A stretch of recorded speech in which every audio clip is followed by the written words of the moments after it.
Čīgu čāgu zaķīts leca no krūmiņa krūmiņā. Čīgu čāgu zaķīts leca no krūmiņa krūmiņā. Tā čīgoja būdelīši no ciemiņa ciemiņā. Tā čīgoja būdelīši no ciemiņa ciemiņā. Čīgu čāgu zaķīts leca no krūmiņa krūmiņā.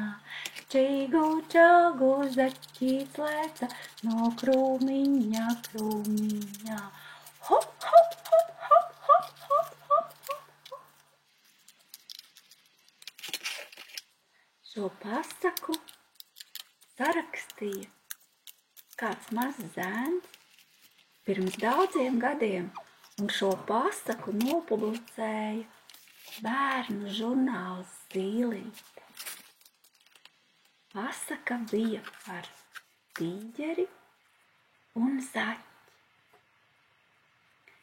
Reiz kādā pussabrukušā pilī dzīvoja tīģeris Sims. Kādu dienu garām cilpoja zaķis.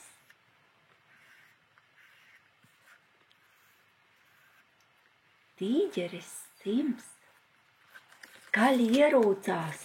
Brrr! Zaķis nobijās un paslēpās. Zaķim bija bail, viņš gribēja bēgt.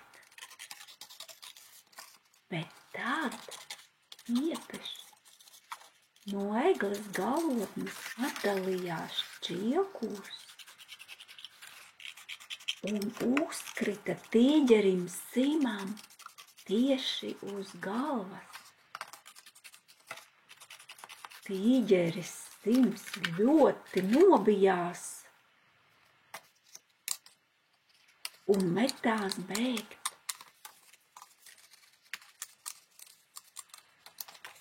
Bet zaķis, ieraudzījis notikušo, sāka smieties, jo viņš ieraudzīja, ka pat lielajam tīģerim Simam ir bail. Hei, tīģeriņ! Sauca zaķis. Atgriezies!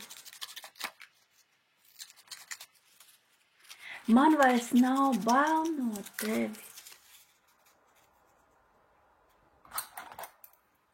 Mēs varētu dzīvot kopā. Kopā mēs būtu daudz drosmīgāki. Un mums nebūtu bail no čiekuriem. Sadzirdējis zaķa aicinājumu, tīģeris apstājās, paskatījās uz zaķi un teica: es nemaz nebaidos no čiekuriem. Tad jau labi, teica zaķis. Tad jau tu vari nākt šurp atpakaļ uz savu pili. Tīģeris atgriezās, un viņam vairs nenāca ne prātā rūgt uz zaķi. Zaķim nenāca ne prātā, lai beigt. Un tā tīģeris Sims un zaķis dzīvoja ilgi un laimīgi tīģera pilī.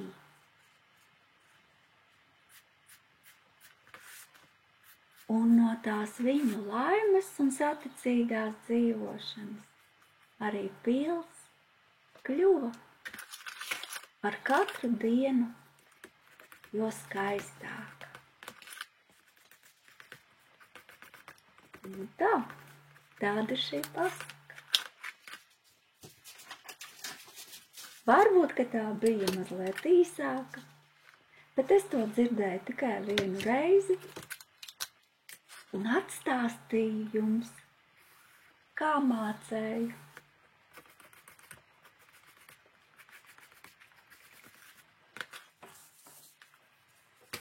Čīgu čāgu zaķīts leca no krūmiņa krūmiņā. Čīgu čāgu zaķīts leca no krūmiņa krūmiņā.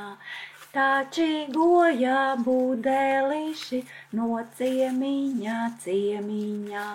Tā čīgoja būdelīši no ciemiņa ciemiņā. Čīgu čāgu zaķīts leca no krūmiņa krūmiņā. Čīgu čāgu zaķīts leca no krūmiņa krūmiņā.